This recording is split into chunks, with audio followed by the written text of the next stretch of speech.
کہ اللہ مسبب الاسباب ہے، وہ اسباب کا پابند نہیں ہے، وہ اسباب کا محتاج نہیں ہے، اسباب اس کے محتاج ہے۔ اگر یہ یقین ہے تو اللہ پر ایمان ہے، یہ نہیں ہے تو تمہارا ایمان اسباب پر ہے، وسائل پر ہے، ذرائع پر ہے، مادیات پر ہے، اللہ پر نہیں۔ اس وقت کہاں راستہ تھا؟ کوئی راستہ تھا؟ سمندر ہے اور ادھر سے لشکر آ گیا ہے۔ کلا ان معی ربی سیہدین۔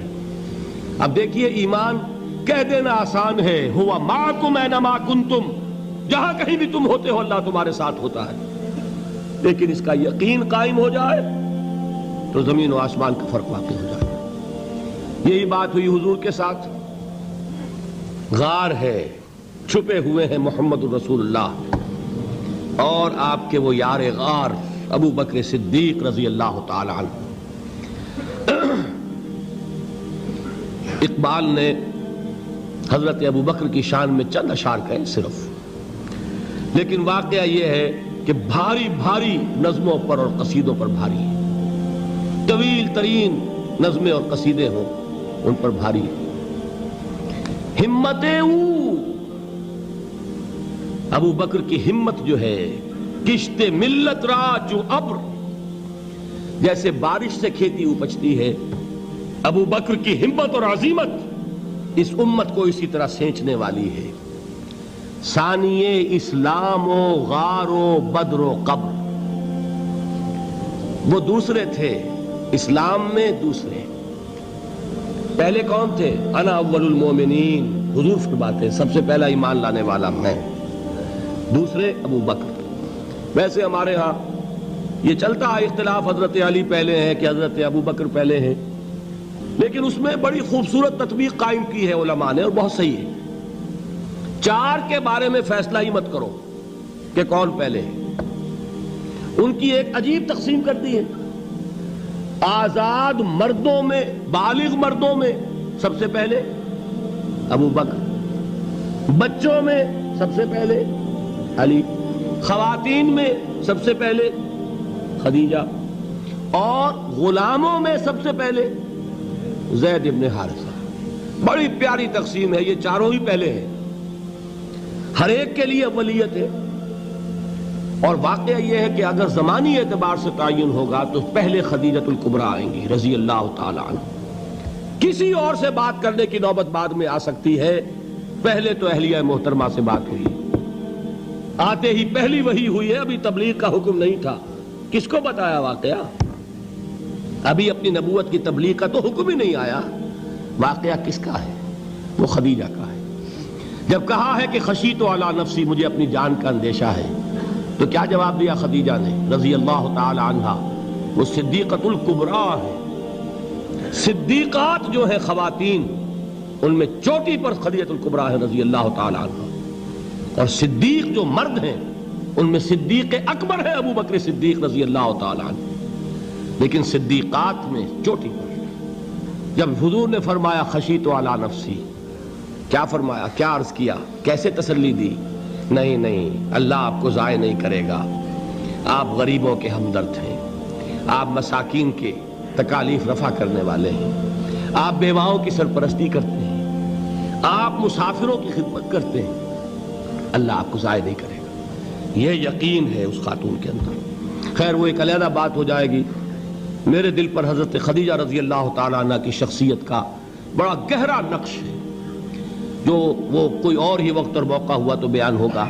بہرحال اقبال نے ایک مصرے میں جو چار اولیتیں جمع کر دی ہیں، ہمتیں او کشت امت را چو ابر، ثانی اسلام و غار و بدر و قبر۔ اسلام میں حضور کے بعد پہلے کون؟ ابو بکر۔ غار میں حضور کے ساتھ کون؟ ابو بکر۔ بدر کی رات اللہ کا رسول سر بسجود، وہ جھاڑ، وہ گھاس پھوس کی جو جھوپڑی بنائی گئی تھی، اور وہاں تلوار ننگی لے کر پہرا دینے والا کون؟ ابو بکر۔ اور اس حجرہ عائشہ میں محمد کے بعد سب سے پہلے دفن ہونے والا کون؟ ابو بکر رضی اللہ تعالی عنہ صلی اللہ علیہ وسلم۔ وہ جو معاملہ میں سنا رہا تھا غار ثور کا، حضرت ابو بکر بھی حضور کے خیال سے لرز گئے ہیں. آپ کو یاد ہوگا کہ جا کر پہلے تمام جتنے سوراخ تھے انہیں بند کیا ہے. ایک سوراخ رہ گیا تھا جس کو بند کرنے کے لیے کوئی کپڑا نہیں تھا. وہاں اپنی ایڑی رکھی ہے. تب کہا ہے حضور سے تشریف لائیے, اور اپنے زانو پر حضور کو لٹایا ہے. اور وہاں کسی موذی جانور نے کاٹا ہے. حضور کی آنکھ لگ گئی تھی. اس وقت اس بل کے اندر جو بھی بچھو ہے کیا ہے واللہ عالم, اس نے کاٹا ہے. اس کی تکلیف کی وجہ سے ابو بکر کی آنکھوں سے آنسو ٹپک گئے. حضور کے چہرے مبارک پر پڑے ہیں تو حضور جاگے ہیں, معاملہ کیا ہے. ایڑی نہیں ہٹائی وہاں سے, مبادا وہ جانور وہاں سے نکل کر محمد الرسول اللہ کو کوئی گزن پہنچا دے. ابو بکر کی ایڑی ہے, جس طرح چاہے کھا لے, ختم کر دے, جان نکل جائے تب کوئی آنچ آئے محمد پر تو آئے, لیکن جیتے جی نہیں. وہ ہے ابو بکر. حضور کے خیال سے اس وقت حضور نے پھر اپنا لعاب دہن لگایا ہے, اور اس سے پھر آپ کی تکلیف ختم ہوئی. جیسے خیبر میں حضرت علی کی آنکھ دکھ رہی تھی, اس کو جو شفا حاصل ہوئی ہے وہ بھی حضور کے لعاب دہن سے ہوئی. تو بہرحال اس وقت انہوں نے کہا ہے کہ اے نبی یا رسول اللہ, اگر اس وقت ان میں سے کسی نے غیر ارادی طور پر بھی اپنے قدموں کی طرف جھانک لیا تو پکڑے جائیں گے.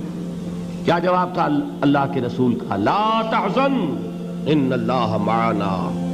اللہ ہمارے ساتھ ہے, کیوں گھبراتے ہو ابو بکر. یہ ہے ایمان باللہ, میرا مالک اللہ, میرا رازق اللہ, میرا محافظ اللہ, میرا مددگار اللہ, میرا پشت پناہ اللہ, میرا دوست اللہ.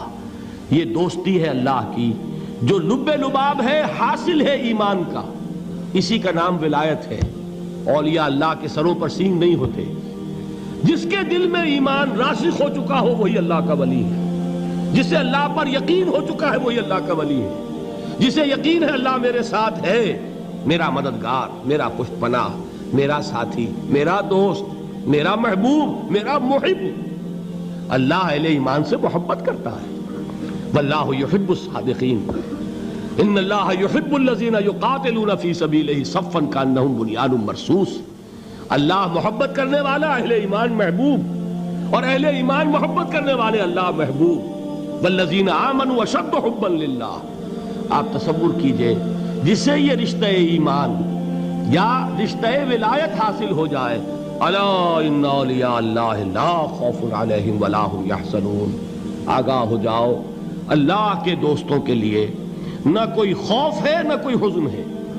اور میں بیان کر چکا تھا, خوف اور حزن کے خاتمے ہی کا نام امن ہے. زوال خوف, زوال حزن. یہ خوف اور حزن کیوں آتے ہیں بار بار؟ اللہ تخافوا ولا تحزنوا, دونوں آ گئے.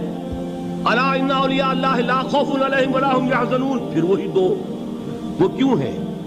خوف ہوتا ہے کسی مستقبل کی بات کا, یہ نہ ہو جائے, وہ نہ ہو جائے, یہ نقصان نہ پہنچ جائے, یہ تکلیف نہ ہو, یہ غضب نہ آ جائے.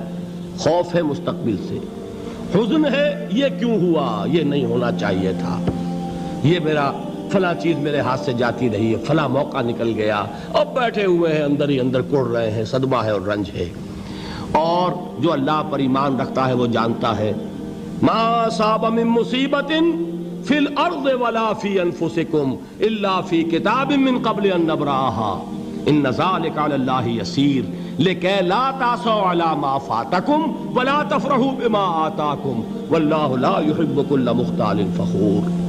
اس زمین میں یا تمہاری جانوں میں کوئی تکلیف, کوئی مصیبت نہیں آ سکتی سوائے اس کے کہ جو اللہ نے لکھ دی ہو, اس سے پہلے کہ وہ ظاہر ہو. جس کو یہ حقیقت معلوم ہو گئی اس کو یہ طرز عمل اختیار کرنا چاہیے. جو چیز چھن جائے, جاتی رہے, چھوٹ جائے, اس پر افسوس نہ کرو. کس نے چھینی؟ دوست نے. دوست کے فیصلے پر شکایت. دوستی کو بٹا لگا رہے ہو, سرے تسلیم خم ہے جو مزاج یار میں آئے. اگر دوستی ہے تو پھر تو تمہیں گردن جھکانی چاہیے کہ ہر چہ ساقی ماریخت عین الطافست, جو بھی میرا ساقی میرے پیالے میں ڈال دے اس کا کرم ہے. جو اس کی طرف سے آئے اس پر کوئی رنج نہیں, کوئی صدمہ نہیں, کوئی غم نہیں, کوئی شکایت نہیں, کوئی شکوہ نہیں. اور جو ہوگا وہ اس کے اذن کے بغیر نہیں ہوگا, اور اس کا اذن ہوگا تو یقیناً میرے لیے خیر ہی خیر ہے, چاہے وہ ناگوار شے ہو. بظاہر مجھے اچھی نہ لگ رہی ہو، میری شارٹ سائٹڈنس میں مجھے وہ نظر آ رہی ہے کہ میرے لیے بری ہے، لیکن قرآن نے کہا ہے عسیٰ ان تکرہوا شیئا وہو خیر لکم وعسیٰ ان تحبوا شیئا وہو شر لکم واللہ یعلم وانتم لا تعلمون۔ ہو سکتا ہے تم کسی چیز کو ناپسند کرو، درحال ہے کہ اسی میں تمہارا خیر ہو، اور ہو سکتا ہے تم کسی چیز کو پسند کرو، درحال ہے کہ اس میں تمہارا شر ہو۔ اللہ جانتا ہے، تم نہیں جانتے۔ جب مجھے یہ بات معلوم ہو گئی، میں نے اپنا معاملہ اللہ کے حوالے کیا۔ سپردم بے تو مایا خیش را تو دانی حساب کم و بیش را۔ اے رب، جو تو چاہتا ہے وہ ہو، تیرے علم میں جو شے میرے لیے خیر ہے وہ ہو جائے، میری کوئی پسند نہیں، میری کوئی چاہت نہیں۔ یہ ہے راضی برضائے رب۔ اکبر الہ آبادی نے اسے کہا ہے رضائے حق پہ راضی رہ، یہ حرف آرزو کیسا؟ خدا خالق، خدا مالک، خدا کا حکم تو کیسا؟ جب میں آ گیا بیچ میں، میری پسند، میری مرضی، میری خواہش، میری چاہت، یہی تو شرک ہے۔ ما شاء اللہ کان وما لم یشاء لم یکن۔ جو اللہ نے چاہا وہ ہوا، جو اس نے نہیں چاہا نہیں ہوا۔ اختیار اس کا ہے، میرا تو نہیں۔ رضائے حق پہ راضی رہ، یہ حرف آرزو کیسا؟ خدا خالق، خدا مالک، خدا کا حکم تو کیسا؟ اقبال نے اسے کہا ہے فارسی میں۔ اب آپ کہیں اس کا ترجمہ بھی کرو تو وہ مجھے ذرا اس وقت کچھ بہت ہی بدذوقی کسی بات نظر آئے گی۔ جائیے پوچھئے کسی سے جسے فارسی آتی ہو۔ برو کشید ز پیچا کے ہست و بود مرا، چوک دہا کے مقام رضا کشود مرا۔ مجھے تو تمام پیچ و خم سے نکال دیا اس مقام رضا نے۔ میں راضی برضائے رب ہوں، جو فیصلہ اس کا میں اس پر راضی۔ تو کہاں کا حزن اور کس کا خوف؟ یہی زوال حزن اور زوال خوف، یہی ہے امن، یہ نتیجہ ہے ایمان کا۔